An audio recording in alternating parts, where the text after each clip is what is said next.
Poem काय आहे ते समजून घेऊया. अतिशय इंटरेस्टिंग असं आहे.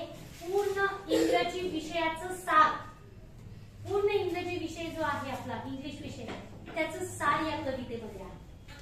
कवितेचं टायटल काय आहे? The parts of speech. The parts of speech. आता पार्ट्स ऑफ स्पीच म्हणजे काय तर शब्दांच्या जाती. इंग्रजी वाचण्यासाठी, इंग्रजी समजण्यासाठी, इंग्रजी बोलण्यासाठी ज्या घटकांची आवश्यकता असते ते घटक म्हणजे इथे तुम्हाला दाखवले मी बघा. शब्दांच्या एकूण किती जाती आहेत? 8 जाती आहेत. किती आहेत? याच्यातल्या आपण बरेच शिकलेलो आहोत, परंतु या कवितेमध्ये पोयम मध्ये आज आपल्याला ज्या गोष्टी शिकायच्या आहेत ते आपण आता इथे बघणार आहोत. शब्दांच्या एकूण 8 जाती आहेत. सगळ्यात पहिले म्हणजे नाउन. नाउन म्हणजे नाव. मी याच्या आधी तुम्हाला सांगितलेलं आहे. एखाद्या वस्तूचं नाव, एखाद्या पदार्थाचं नाव, एखाद्या ठिकाणाचं नाव, एखाद्या पदार्थाचं नाव किंवा आपल्या भावनांचं नाव, या सर्वांना आपण काय म्हणतो? नाउन म्हणतो. आपल्या कवितेमध्ये, या पोयम मध्ये आपल्याला इथे काही शब्द दिलेले आहेत. ते शब्द नाउन कोणते कोणते आहेत? तर पहिला नाउन आलेला आहे इथे फील्ड. फील्ड म्हणजे मैदान. त्यानंतर दुसरं नाउन आलेलं आहे फाउंटेन. फाउंटेन म्हणजे कारंजे. बघितलेत का तुम्ही कारंजे? त्यानंतर स्ट्रीट. स्ट्रीट म्हणजे रस्ता. आणि त्याचबरोबर पुढचं नाउन आलेलं आहे टाउन. टाउन म्हणजे शहर. बघा इथे आपल्याला 4 नाउनचे इथे नावं दिलेले आहेत कवितेमध्ये. म्हणजे तुम्हाला नाउन कळालं?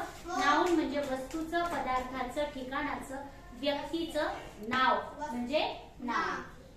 त्यानंतर पुढचा महत्वाचा घटक पार्ट्स ऑफ स्पीच मधला, शब्दांच्या जातीमधला म्हणजे प्रोनाउन. सर्वनाम. तुम्हाला सर्वनाम मी शिकवलेले आहे. I, we, you, he, she, it आणि दे. हे जे प्रोनाउन आपण शिकलेले आहेत, फर्स्ट प्रोनाउन आपण ज्यांना म्हणतो, असे बरेचसे प्रोनाउन आहेत. परंतु त्याच्यातले आपल्या कवितेमध्ये दिलेले 2 प्रोनाउन आहेत, ही आणि शी. ही म्हणजे तो आणि शी म्हणजे ती. आता 2 प्रोनाउन आपल्याला इथे त्यांनी दिलेले आहे. नावाऐवजी जो शब्द वापरला जातो, मी तुम्हाला याच्या आधीच सांगितलंय, नावाऐवजी जो शब्द वापरला जातो त्या शब्दाला आपण काय म्हणतो?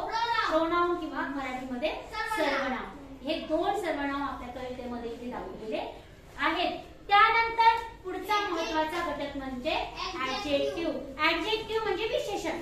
आता विशेषण काय असतं तर एखाद्या नावाचं विशेष अशी म्हणजे आपण म्हणतो ना गुण सांगणे, एखाद्या व्यक्तीचा, एखाद्या घटकाचा, त्याच्यातलं वैशिष्ट्य सांगणे, त्याला आपण विशेषण म्हणतो.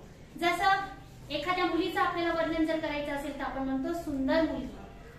किंवा त्या एखाद्या वस्तूचं वर्णन आपण करतो रंगामध्ये, लाल रंगाचं गुलाबाचं फुल, लाल गुलाब असं म्हणतो की नाही. मग लाल किंवा सुंदर हे त्या वस्तूचं किंवा त्या व्यक्तीचं विशेषण झालं, ऍडजेक्टिव्ह झालं. ओके. त्यानंतर पुढचा घटक आहे वर्ब. वर्ब म्हणजे क्रियापद, ज्या शब्दामधून क्रिया दर्शवल्या जाते. जसं प्ले, टेक, गिव्ह, त्याच्यानंतर रन, वॉक, टॉक, लर्न, टीच, राईट, जम्प. हे जे शब्द आहे याच्यातून आपल्याला क्रिया दिसते, हो की नाही. मग ज्या शब्दामधून क्रिया दिसते त्या शब्दाला काय म्हणायचं? क्रियापद. इंग्रजीमध्ये त्याला म्हणतात वर्ब. आपल्या या कवितेमध्ये 4 आपल्याला वर्ब दिलेले आहे. पहिला वर्ब आहे रीड. रीड म्हणजे वाचणे. राईट म्हणजे लिहिणे. जम्प म्हणजे उडी मारणे आणि रन म्हणजे पळणे. हे 4 वर्ब या कवितेमध्ये दिलेले आहेत. त्यानंतर पुढचा घटक आपल्याला दिलेला आहे ऍडव्हर्ब. ऍडव्हर्ब म्हणजे क्रियाविशेषण, म्हणजे क्रियेचं वर्णन करणारा शब्द. मग ती क्रिया कशी घडतीये? हळू घडतीये, फास्ट घडते, किंवा त्याच्या आणखी प्रकारामध्ये त्या क्रिया घडण्याचा प्रकार कसा आहे तो दर्शवणारा शब्द म्हणजे ऍडव्हर्ब. आता आपल्या या कवितेमध्ये ऍडव्हर्ब कोणते कोणते आलेले आहे? क्रियेला दर्शवणारा, क्रियेचं वर्णन करणारा शब्द कोणते कोणते आलेले आहे? क्विकली म्हणजे पटकन. क्विकली म्हणजे पटकन. दुसरा शब्द आहे स्लोली. स्लोली म्हणजे हळूवार. त्याच्यानंतर बॅडली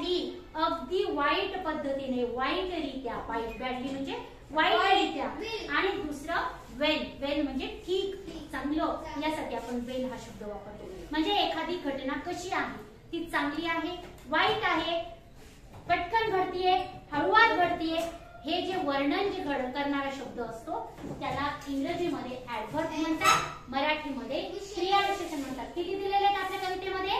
4 क्रियाविशेषण दर्शवलेले आहेत. त्याच्यानंतर पुढचा महत्त्वाचा घटक कवितेत दिलेला आहे प्रिपोजिशन. शब्द पार्ट्स ऑफ स्पीच मधला 6वा जो शब्दाची जाती आहे ती म्हणजे प्रिपोजिशन. मग प्रिपोजिशन कोणतं? शब्दयोगी अवयव. आता हे शब्दयोगी अवयव कोणते? मी इथे तुम्हाला काही उदाहरण दिलेले आहे, जसं in, at, on, by, for, to आणि फ्रॉम. हे जे शब्द असतात नाउन आणि प्रोनाउन यांना जोडतात, म्हणून त्यांना शब्दयोगी अवयव किंवा इंग्रजीमध्ये प्रिपोजिशन्स म्हणतात.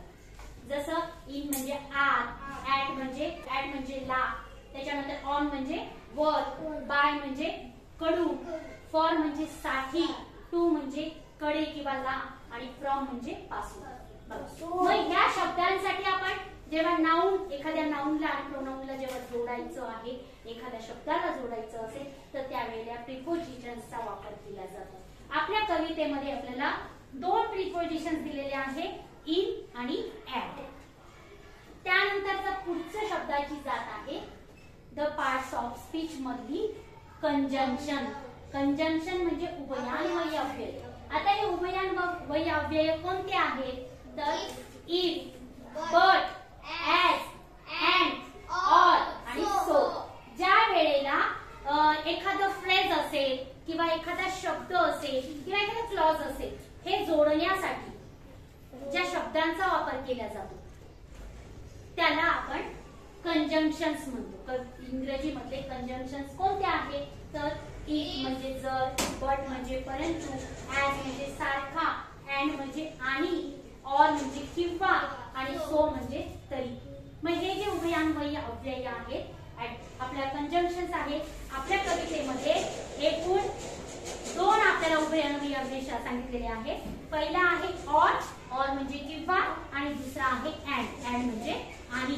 ज्या वेळेला 2 शब्दांना त्याचबरोबर 2 फ्रेजेसला आणि 2 क्लॉजेसला जेव्हा ते जोडतो तो शब्द कोणता असतो? कंजंक्शन्स असतो. त्याच्यानंतर पुढचा शेवटची शब्दाची जाती आहे इंटरजेक्शन. म्हणजे काय? उद्गारवाचक शब्द. ज्या शब्दामधून उद्गार व्यक्त होतात. मराठीमध्ये आपण म्हणतो ना, अरे, अरे वा, वाव. हे जे शब्द आहेत जसे आपण मराठीमध्ये वापरतो तसे इंग्रजीमध्ये सुद्धा उद्गारवाचक शब्द आहे. ते शब्द कोणते? तर ओ नो हा शब्द, ओ नो हा शब्द आपला उद्गारवाचक. येस आपण असं म्हणतो की नाही, हा याच्यातून आपल्याला उद्गार दिसतो. त्याच्यानंतर good, good you done it, तू हे केलेलं आहेस. तर गुड हा काय शब्द आहे त्याच्यातला उद्गारवाचक शब्द आहे. त्याच्यानंतर हार्ट.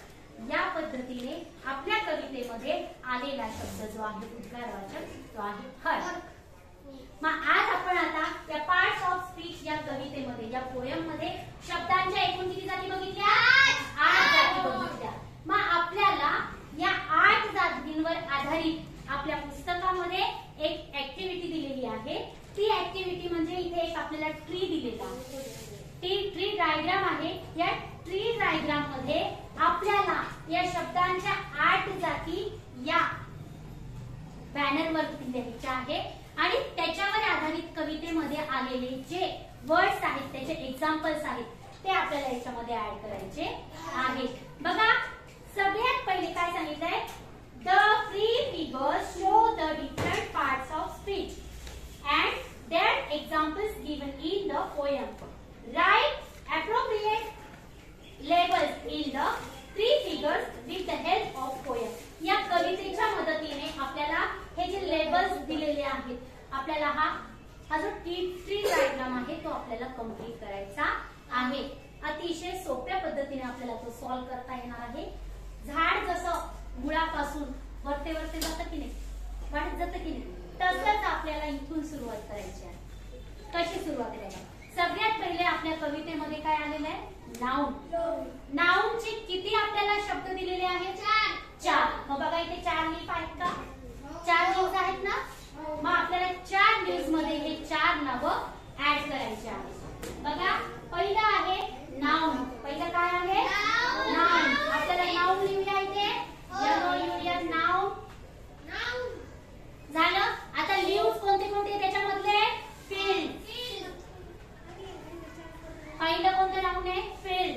त्याच्यानंतर फाउंटेन. त्याच्यानंतर काय? स्ट्रीट. आणि पुढचं आहे टाउन. ओके झाले का 4 लीफ? आता नेक्स्ट कोणता आहे? कोणता आहे शब्द? प्रोनाउन. पुढचा आलेला आहे कवितेमध्ये बघायचं, पोयम मध्ये बघा म्हणजे तुमच्या लगेच लक्षात राहील. आता प्रोनाउन कोणते कोणते दिलेले आहे बघा बरं कवितेमध्ये. ही आणि शी. ओके आलं का? नेक्स्ट कोणता दिलेला आहे? ऍडजेक्टिव्ह लिहा.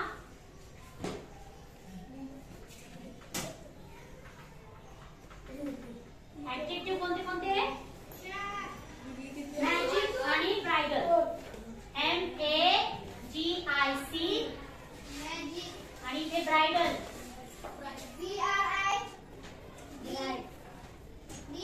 ब्राइडल. आणि नंतर कोणता आलेला आहे? वर्ब आलेले. ते वर्ब इथे आपण लिहूया. कोणते कोणते वाक्य वाचा बघा. Read, right,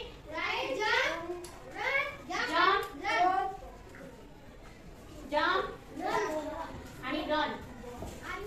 RUN. नेक्स्ट आता पुढचं कोणतं आलेली आहे शब्दाची जाती? ऍडवर्ब. कोणतं आलेलं आहे? ऍडवर्ब किती आहे? 4 लीव्स आहेत. चला ऍडवर्ब. क्विकली द्या. Quickly. QUCKILY. Quickly. Slowly. SLOWLY. Slowly. Next कोणतं आलेलं आहे? बॅडली. आणि त्याच्यानंतर ओके. नंतर आहे प्रिपोजिशन. प्रिपोजिशन. प्रिपोजिशन कोणते कोणते आलेले आहेत? इन आणि ऍट. नंतर कंजंक्शन्स.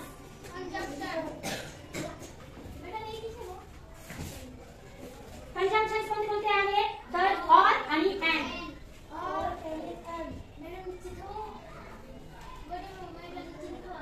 हा इथे 2 राहिले काढायचं. कोणते कोणते आहेत? और आणि अँड. Next interjection.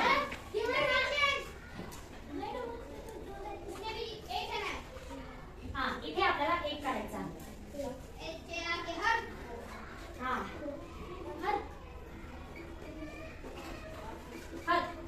या पद्धतीने आपण हा ट्री डायग्राम कंप्लीट केलेला आहे. हा आपल्या नोटबुक मध्ये काढून घ्यायचा आहे आपल्याला.